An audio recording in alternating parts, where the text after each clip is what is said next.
بسم الله الرحمن الرحيم.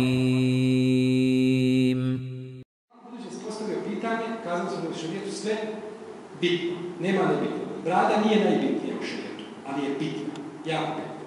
Propis brade u šerijetu jeste da je brada vađib, mora se nositi, obavezno. Bradu je haram brijati. To je stav Ebu Hanife, Malika, Šafi, Imam Ahmeda. Haram brijati. Jeste. I nije niko od uleme kazao da je bradu dozvoljeno, znači braću, to da ne kaže neko sad sebe vidi ko prije bradu, da on nije musliman, to može sa čovjek. Ali imamo stvar koja je zabranjena.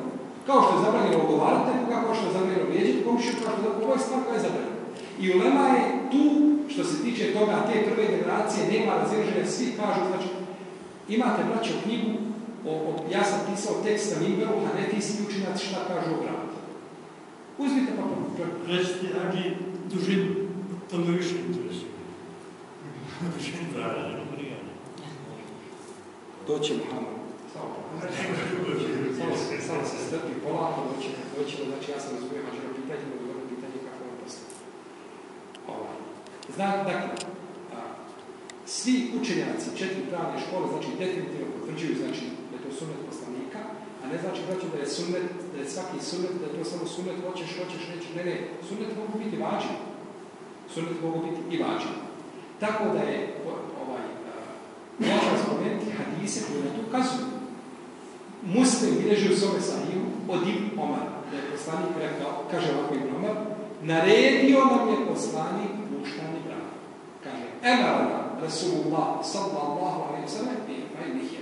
Naredio nam je puštanje brada. Pa je poslanik naredio.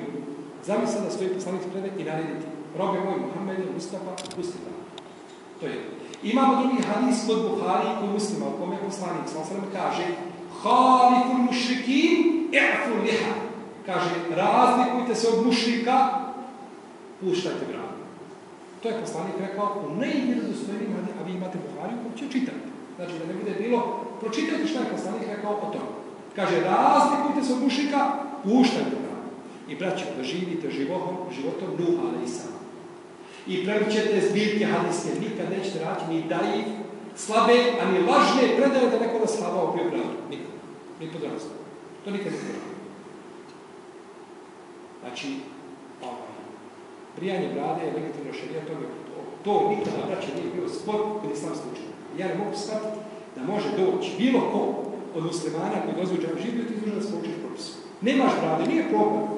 Ti si odabrao tako i ti umanjuješ sebi nagradu, bit ćeš pitan, a nemoj drugog prijeđati. Ja ne mogu, moja žena nije pokrivena, primjerno. A u brata muslimana žena pokrivena.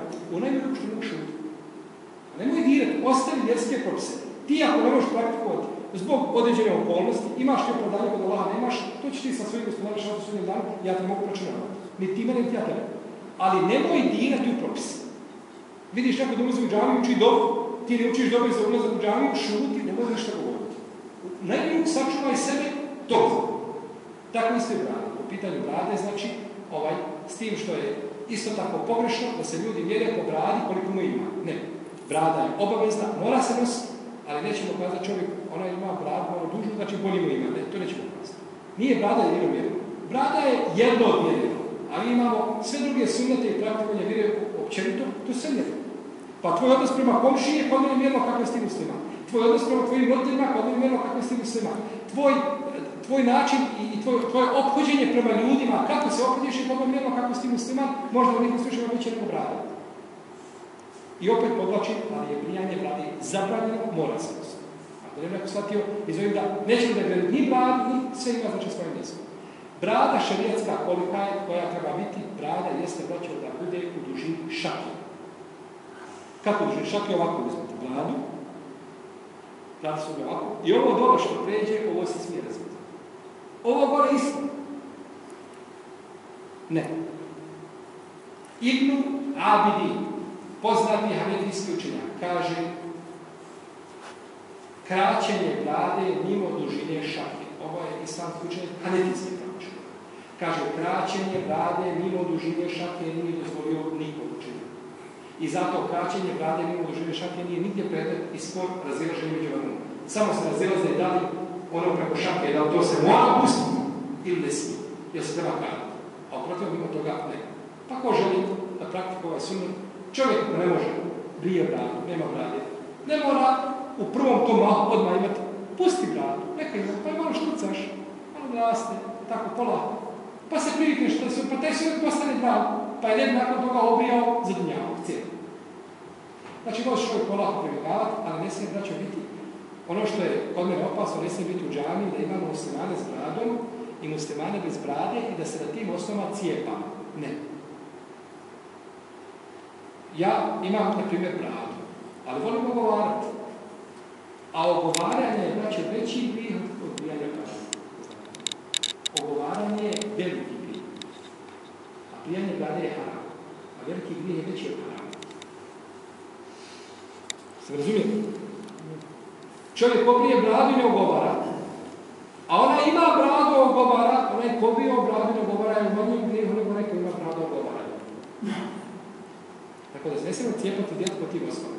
Muslimani su muslimani, ako možeš neko pustiti nasijeti, ja danas nasijetim tebe zbog brade, ti ćeš mene sutra nasijeti zbog neke druge stvari, greške koje vidiš ti meni i tako se muslimani međusobno potpunjuju, a ne smije znači to biti predmet ili da se oko toga spore ili da se i onda dođu, evo ovo je nekakve bradonje i tako dalje, ne. To je pogledno nazivanje, tako se ne smije nazivati. Sunnet poslanika se ne smije tako znači to cijeniti. Ispade od sunjačenja da je brada vađa. Dobro? Jeste. Da li je to vađa što je Boži poslanik napisao na religiju? Bravo, jeste. To je vađa? Jeste. Dobro, šta će to s ovim ajetom koji govori? Koji ajet? Što poslanik naredi, to vrate, što zapravo sve. Oma tako da rasulu, kako drugo, kaže na haku, na tako Šta jeste. ćemo s tim ajetom? To je naravno, ako je tako. Šta je naredba? Jer je Allah naredio, ako vam poslanik kaže vrati to, onda to se mora vrati, to ti više vađa. Jeste. Jeste. Vađi bi farz isto. Je li isto vađi farz? Vađi bi farz je isti kod sve udobrio se hanefijski. Hanefijska ulema pravi razliku, kod nje je farz jači od vađima. A kod džumhura malikijska i šafijska i hanbelijska i zahidijska kažu vađi bi farz koje je isto, samo dvije različite